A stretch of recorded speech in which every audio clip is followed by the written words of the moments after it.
പേടിക്കണ്ട. പൊടിയടിച്ച് അലർജിയും തുമ്മലും ഒക്കെ ഉണ്ടാവും. ഇവിടെ അടുത്തെവിടെ ആശുപത്രി എന്നുപോലും എനിക്കറിയില്ല. എനിക്കൊരു കുഴപ്പമില്ല വന്ദനമ്മേ. മുത്തശ്ശി പറയുന്നത് കേട്ടിട്ടില്ലേ, അണ്ണാങ്കുഞ്ഞിനും തന്നാലായതെന്ന്. എന്റെ ജോലി തടസ്സപ്പെടുത്താൻ വേണ്ടിയല്ലേ നീ ഇങ്ങനെ ഓരോ കഥകളും പൊക്കിപ്പിടിച്ചോണ്ട് വരുന്നത്? മോളെ, അയ്യോ മനസ്സിലായില്ല. അയൽവക്കക്കാരാ. ആ, ഇവിടെ പുതിയ വാടകക്കാര് വന്നെന്ന് കേട്ടു. പരിചയപ്പെടാൻ വന്നതാ. ഞാൻ രമ്യ, തൊട്ടടുത്ത വീട്. ഞങ്ങൾ ഇവിടെ അടുത്താ മോളെ താമസിക്കുന്നത്. ആ, ഞാൻ വന്ദന. ഇതെന്റെ മോള് ദിയ. പുള്ളിക്കാരൻ കുറച്ച് വീട്ടു സാധനങ്ങളൊക്കെ വാങ്ങിക്കാൻ വേണ്ടി പോയിരിക്കാം. ഹസ്ബൻഡിന് ഏത് ഡിപ്പാർട്ട്മെന്റിലാ ജോലി? അതിപ്പോ അങ്ങനെ സർക്കാർ ജോലിയൊന്നുമല്ല, കോൺട്രാക്ട് വർക്കാ. ആന്റിയുടെ മക്കളാണോ മുറ്റത്ത് കളിച്ചോണ്ടിരുന്നത്? മോളവര് കണ്ടോ? എന്റെ കൂടെ കളിക്കാൻ അവരെ വിടണേ ആന്റി. പിന്നെന്താ, മോൾക്ക് എപ്പോഴും വന്ന് കളിക്കാമല്ലോ. അവളിവിടെ താമസിക്കാന്ന് സമ്മതിച്ചു തന്നെ അവരെ കൂടി കണ്ടിട്ടായിരിക്കും.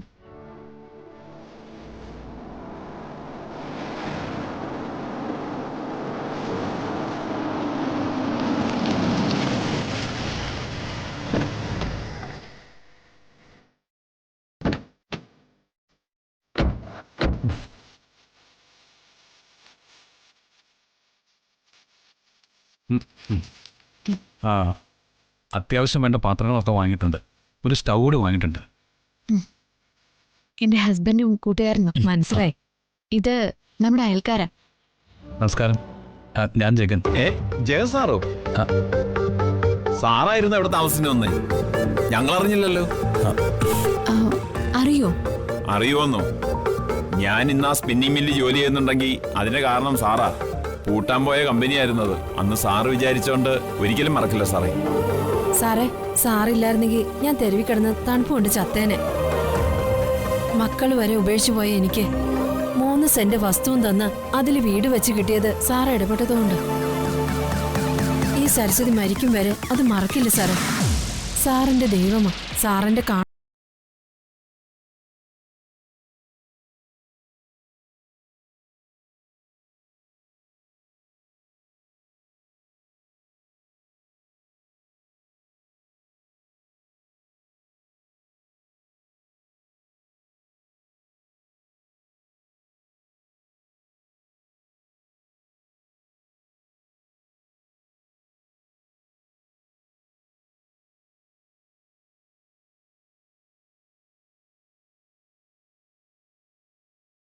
സാറിനോടുള്ള നന്ദി സൂക്ഷിക്കുന്ന ഒരു പാവ അയൽക്കാരനാണ് ഞാനും.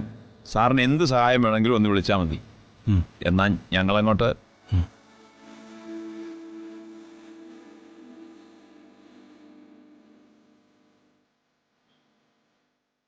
ജഗനങ്കിൾ ഒരു സൂപ്പർ ഹീറോ ആണല്ലോ വന്ദനമ്മേ. എല്ലാരെ സഹായിക്കുന്ന ഹീറോ.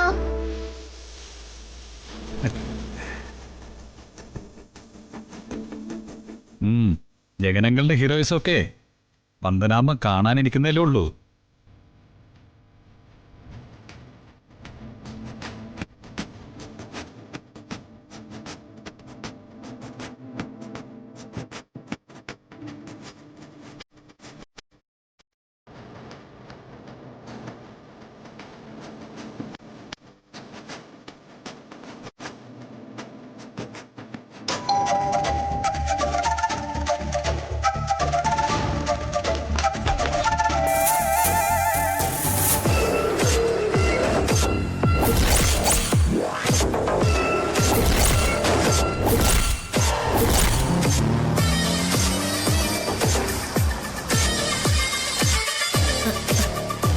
ഏട്ടനിവിടെ ഇല്ല, ഓഫീസിൽ പോയിരിക്കാം. അതിനെന്താ?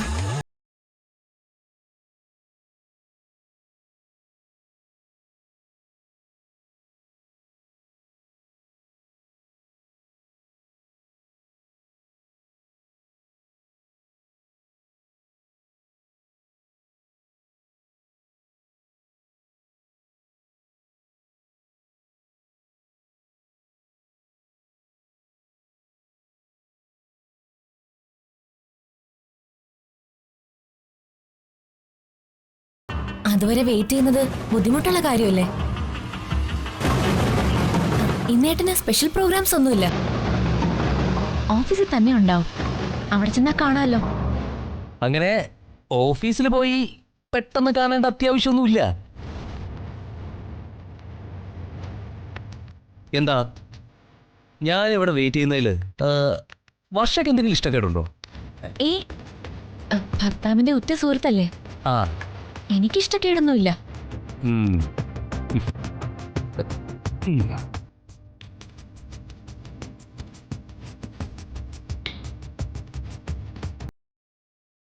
ദേഷ്യം ഉള്ളിൽ ഒതുക്കി ഇഷ്ടം പുറത്ത് കാണിക്കാൻ വിക്രമന് നന്നായിട്ടറിയാം. അക്കാര്യത്തില് ഭാര്യയും ഒട്ടും മോശമല്ല. അല്ല, ഇവിടെ ഒറ്റയ്ക്കേ ഉള്ളൂ? അല്ല, പിന്നെ അച്ഛമ്മയുണ്ട്. അല്ല, അച്ഛമ്മ എവിടെ പോയി? അച്ഛമ്മ മുറിയിൽ കിടക്കും. ഓ, എന്നാ അച്ഛമ്മയുടെ അടുത്ത് പോയി കുറച്ച് കത്തി വയ്ക്കാം.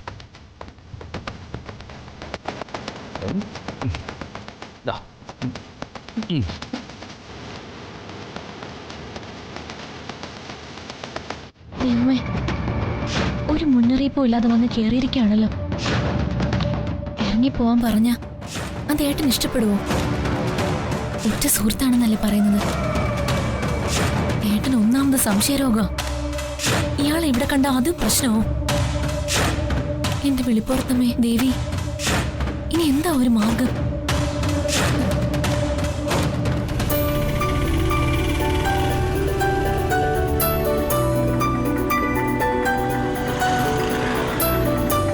എത്രയായി? 50.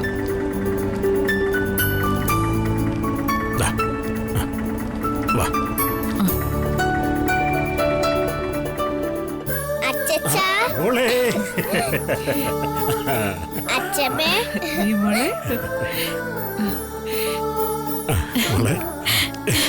അമ്മേ, മോനെ. അച്ഛച്ചാ, വീടൊക്കെ കൊള്ളാവോ? ആ, പിന്നെ സൂപ്പറല്ലേ? അമ്മേ, മനോജു സുചിത്രയുടെയും വിനുവേട്ടനൊന്നും വന്നില്ലേ? ഇല്ല മോളെ, സുചിത്രയ്ക്ക് വരണമെന്നുണ്ടായിരുന്നു. പ്രകാശിനെ പിടിച്ച് വരാതിരുന്നതാ. വിനു പാവം എന്തോ ജോലിക്ക് പോയി. വാ അച്ഛ, വാ അമ്മേ.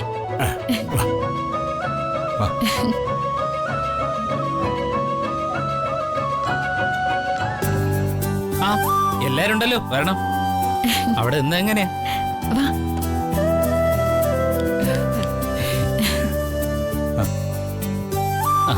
ഇതെങ്ങോട്ട് പിടിക്കും. അച്ഛനും അമ്മയൊക്കെ വന്ന സ്ഥിതിക്ക് പാലുകാച്ച ചടങ്ങ് നടത്തിക്കളയാം. എന്താ വന്നേ? ആ, അതെ. അതും നല്ല തീരുമാനം. നിങ്ങൾ സംസാരിച്ചേക്ക്, ഞാൻ അതിനുള്ള ഏർപ്പാടുകളൊക്കെ ചെയ്തു കഴിഞ്ഞു. കുറച്ച് പരിപാടി ബാക്കിയുണ്ട്. അപ്പോ ഞാൻ പരിപാടിയൊക്കെ തീർക്കട്ടെ. ശിവേ, ആ. ഇതങ്ങോട്ട് വെച്ചേക്കാം. അച്ഛാ, വീടും സ്ഥലമൊക്കെ ഇഷ്ടപ്പെട്ടോ അച്ഛന്? പിന്നെ നല്ല സ്ഥലം, ചെറുതാണെങ്കിലും നല്ല വൃത്തിയുള്ള വീടും. മോളെ, ഇന്ന് നിന്റെ പക്കനാളാ. വെളിപ്പുറത്ത് അമ്പലത്തില് രാവിലെ നിങ്ങളുടെ 3 പേരുടെയും പേരിലെ പൂജ നടത്തി. പ്രസാദം സഞ്ചിയിലുണ്ട്. ആ, അത് നന്നായി. അപ്പൊ എന്തുകൊണ്ടും പാലുകാച്ചാൻ പറ്റിയ ദിവസമാണെന്ന്.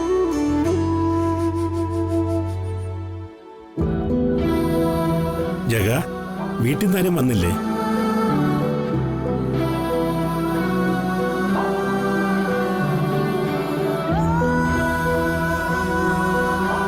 ഇല്ല.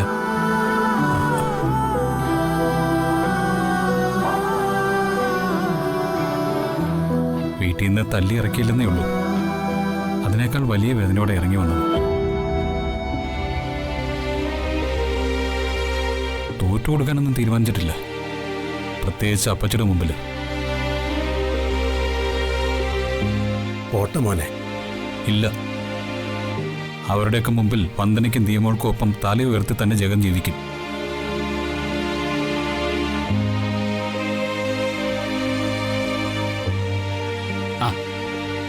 ജഗ ഉം. പാല് അച്ഛനുള്ള എല്ലാം റെഡിയായി കഴിഞ്ഞു. ഉം. ഇനി ആദ്യം വന്ദന ചേച്ചിയുടെ അച്ഛനും അമ്മയും കൂടി ഈ പാല് ആ കലത്തിലേക്ക് ഒഴിക്കണം. ഈശ്വരാ.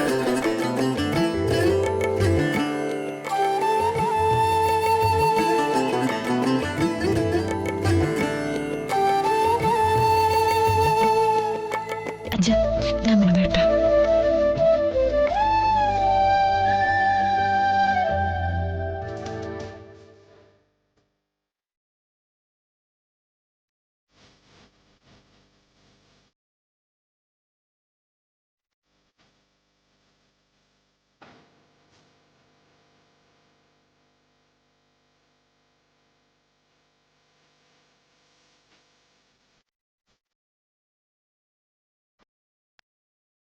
വന്ദനേച്ചി അടുപ്പ് എത്തിക്ക്.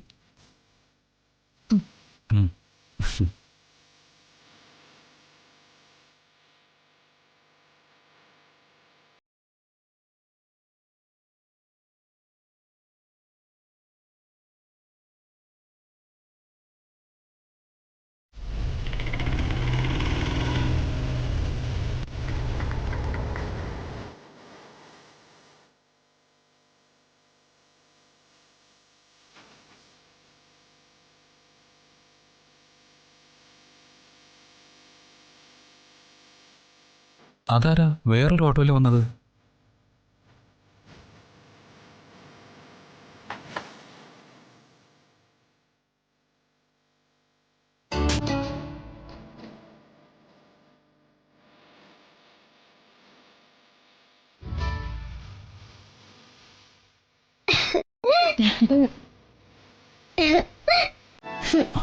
അമ്മേ,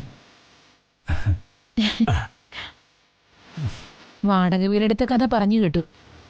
നിന്റെ അച്ഛൻ പോലും അറിയാതെയാ ഞാൻ വന്നത്. പെറ്റതള്ളയല്ലേ. മോന്റെ വാടക വീടൊക്കെ ഒന്ന് കണ്ടിട്ട് പോകാന്ന് കരുതി.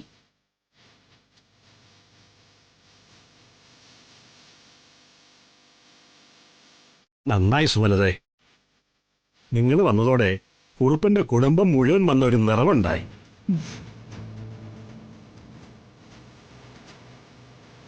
കേറി വാമേ.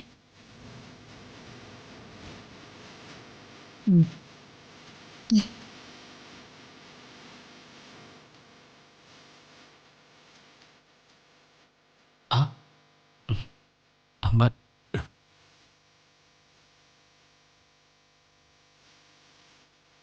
സമയപ്പോ അടുപ്പങ്ങ് കത്തിച്ച് ചടങ്ങ് തുടങ്ങി. ആ, ക്ഷണിക്കാതെ വലിഞ്ഞു കയറി വരുന്നവർക്ക് കത്തിച്ച അടുപ്പൊക്കെ കാണാൻ പറ്റും. കണങ്ങാതമ്മേ.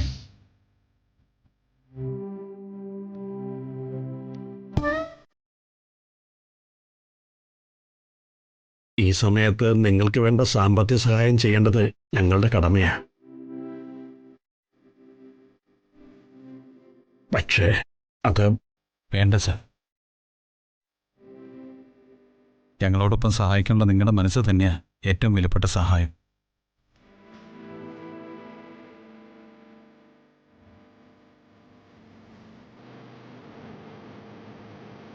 അതിനപ്പുറം ഒരു പണവും ആരിൽ നിന്നും വേണ്ട.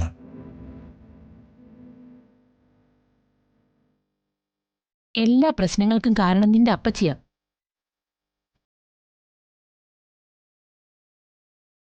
എന്ത് കണ്ടാലും ഒന്നും പ്രതികരിക്കാനാവാത്ത അവസ്ഥയാ ഈ അമ്മയ്ക്കുള്ളത്. നിനക്കറിഞ്ഞൂടെ? നിന്നെ കാണാതെ അമ്മയ്ക്ക് അവിടെ. എന്താ അമ്മേത്? ഞാൻ എൻ്റെ അമ്മയെ വിട്ടിട്ട് വന്നൊന്നും അല്ലല്ലോ. കുറച്ച് നാളത്തേക്ക് മാറി നിന്നല്ലേ ഉള്ളൂ.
ഒരമ്മയുടെ കണ്ണീര് തുടയ്ക്കുമ്പോഴാ പാല് തിളച്ചു മറിയുന്നത്. എല്ലാ ഐശ്വര്യങ്ങളും ഉണ്ടാവും.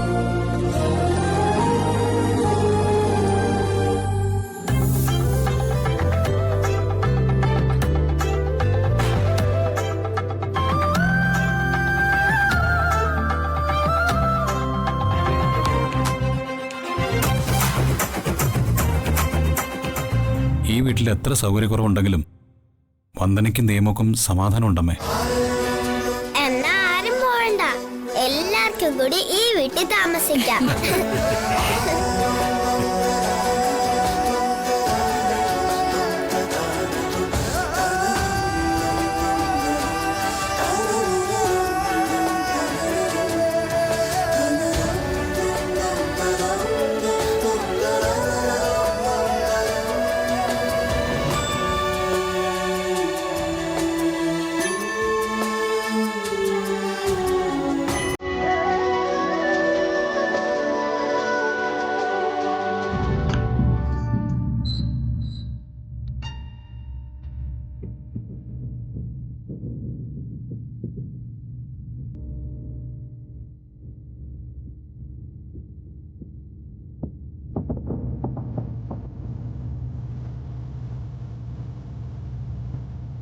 അച്ഛമ്മേ,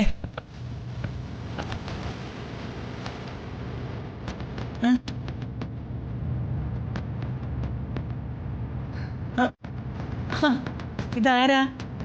നിരഞ്ജനോ? അയ്യോ എഴുന്നേക്കണ്ട അച്ഛമ്മേ. ഓ, അതൊന്നും സാരമില്ല. അച്ഛമ്മ കിടന്ന് ഉറങ്ങിക്കോ. ഞാൻ വന്നു കയറി അച്ഛമ്മയുടെ ഉറക്കം കളഞ്ഞു. സോറി. ഞാൻ വെറുതെ കിടന്നൊന്ന് മയങ്ങിപ്പോയി. ആ വേലക്കാരി പെണ്ണെ ഇന്ന് വൺ ഡേ ലീവാ. ഓ, പിന്നെ എത്ര നേരം എന്ന് വെച്ചാ വർഷമോളോട് കത്തി വെച്ചോണ്ടിരിക്കുന്നു. ഗർഭിണി പെണ്ണിനോടെ അങ്ങനെയധികം വർത്താനം പറഞ്ഞുകൊണ്ടിരിക്കുന്നത് ശരിയല്ല. അതുകൊണ്ട് ഞാൻ വെറുതെ വന്നൊന്ന് തലചായ്ച്ചതാ. എന്റെ കാലിന് ചെറിയൊരു വേദനയുണ്ട്. ഇത് പ്രായമുള്ളവർക്ക് വരുന്നതാ അച്ഛമ്മേ. കാലിങ്ങനെ പതുക്കെ തിരുമ്മി കൊടുത്താ അതങ്ങ് മാറാവുന്നേ ഉള്ളൂ. ഞാൻ തിരുമ്മി തരാം. അയ്യോ വേണ്ട, വേണ്ട മോനെ. അങ്ങനെ പറയല്ലേ, എന്റെ അച്ഛമ്മ കൂടിയല്ലേ. ഇങ്ങ് വന്നേ. പതുക്കെ. വേണ്ടായിരുന്നു. അങ്ങോട്ട് വെക്കച്ചമ്മേ. എന്റെ അമ്മ.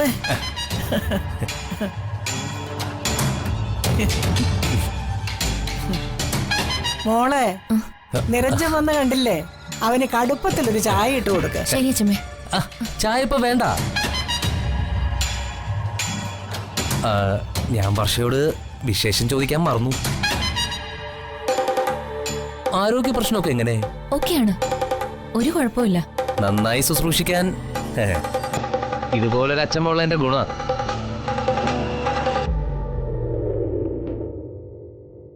പ്രസവ ശുശ്രൂഷ നന്നായില്ലെങ്കിലേ പിന്നെ അങ്ങോട്ടുള്ള സമയത്ത് ആരോഗ്യ പ്രശ്നം ഉണ്ടാവും.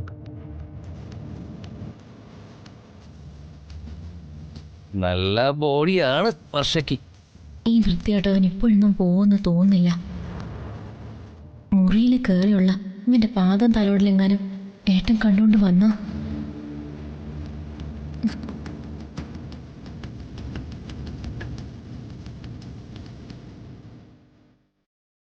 അച്ഛമ്മയ്ക്ക് കാല് തടവി മതിയായില്ലേ?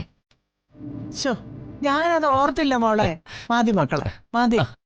നീ എന്തിനെന്റെ കാലൊക്കെ തടവുന്നു? മതി. കൊതി കൊണ്ടാ അച്ഛമ്മേ. ഞാനും വിക്രവും അനാഥ കുട്ടികളായിരുന്നു എന്ന് അച്ഛമ്മയ്ക്ക് അറിയാലോ.